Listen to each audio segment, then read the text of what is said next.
I can see a real basketball game. I watched Duke here. Well, here in Lexington, Kentucky, we were invited by the U.S. Attorney's Office because the U.S. Attorney was working with the school district to address bullying. It was really a remarkable model that we would like to see elsewhere in the country. Schools play a critical role in advancing social justice in our nation, and we take that responsibility to heart here at Fayette County Public Schools. Today's Anti-Bullying Summit is a great example of different agencies coming together to help teach our students to respect human dignity and diversity.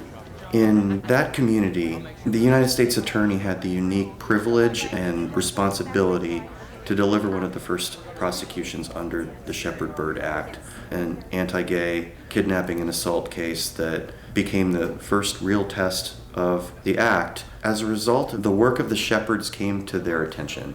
We are so honored today to have Dennis and Judy Shepard with us. Through their efforts, Congress ultimately passed in 2009 the Shepard-Byrd Hate Crimes Prevention Act. Our district did prosecute the first case under the Shepard-Byrd Hate Crimes Act. It was a truly horrific case, but a very important case. We made the point that here brutal, senseless violence will not be tolerated. The opportunity to bring the Shepards out became apparent, and the school system, the university, other members of the community wanted to be a part of that experience. Mr. and Mrs. Shepard. I think it's great what they're doing, and I think it's really helpful for the LGBT community. They took a tragedy and made it into something really great for people who were like their son.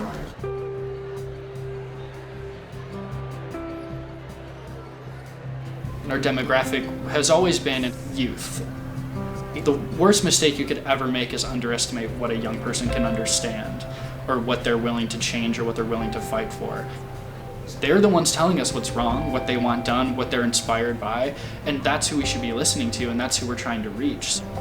Give the young people the opportunity to make that difference, and they will. Good morning.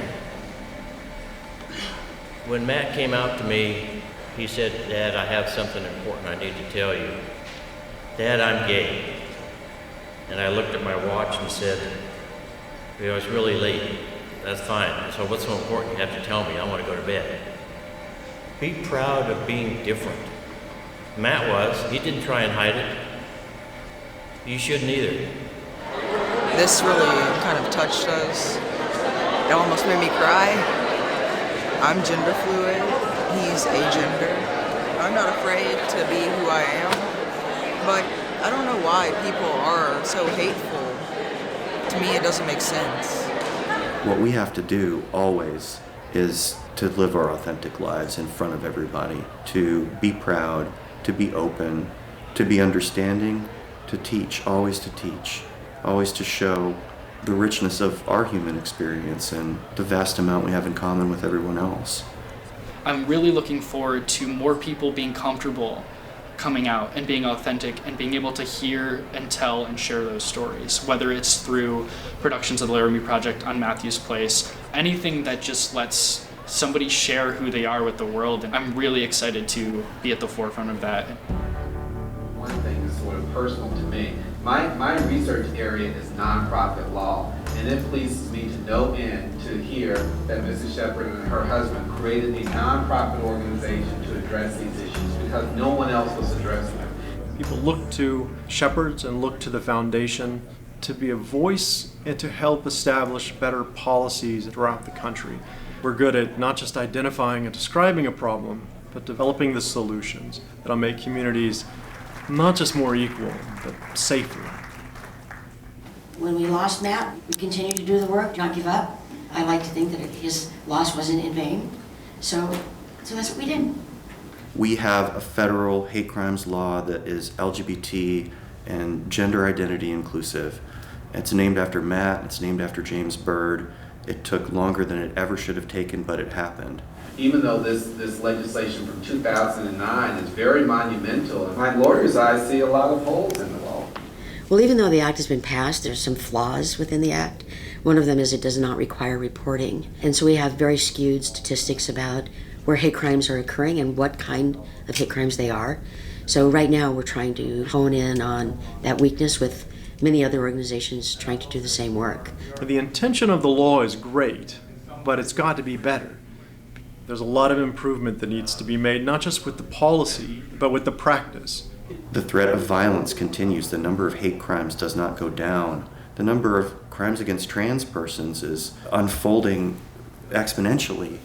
How can we solve the scourge of violence against LGBT people when we don't even know where it's happening? Thank you so much and have a great day. It's just the beginning.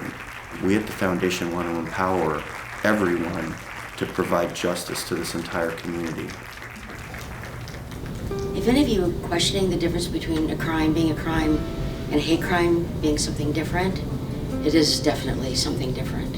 If you think that every member of the gay and lesbian community wasn't in fear for their life after what they read about what happened to Matt, you would be wrong. Because they all understood that could have been them, and it could be them tomorrow.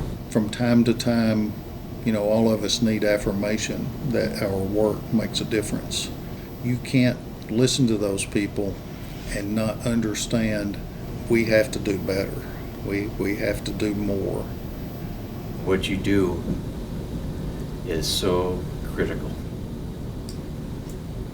and so vital to stop this. Prosecutions are not the victories. Prosecutions means there's been a terrible failure. The victories come from prevention, from doing the work like hopefully we did today so that these cases don't happen. They've changed the history of our country. Lives will be saved. Our country is better for what they've done. And how can you not admire that? To understand that people feel so grateful to us, it's just what we needed to do. You don't set out to do this work. It's because it's the right thing to do. I think we're grateful that people embrace our message. I think that makes us grateful. My perception of the future is to close the foundation because we're not needed anymore. You don't watch Kentucky football. You don't watch Kentucky. But they're coming up. They're getting better. It's not a good coach. It started with this.